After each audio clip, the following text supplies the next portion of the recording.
No, muutettiin vuosi 1989 mun suomalainen vaimon kanssa Suomeen ja mä tulin Orionille töihin.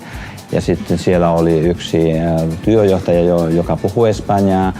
Kävimme yhdessä lounalla ja pikkuhiljaa löytyi lisää espanjan puhuja joukkoen ja vuosi 1994 perustettiin klubispano harrastuskerho.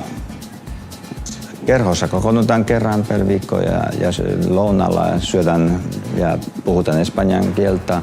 Ja minä informoin Espanjan liittyvistä asioista, joka Espanjan suurlähetystö tai Espanjan seura järjestää.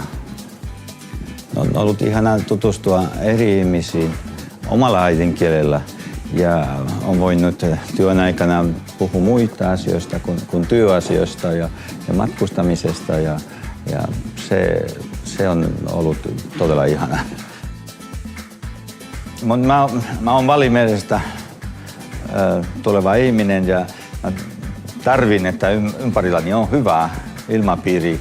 Ja minä huolan koneita, mutta minäkin yritän huolta ihmisiäkin. Mä yritän pidistää ihmisiä, jotka tekevät tarkkaa ja vaativaa työtä.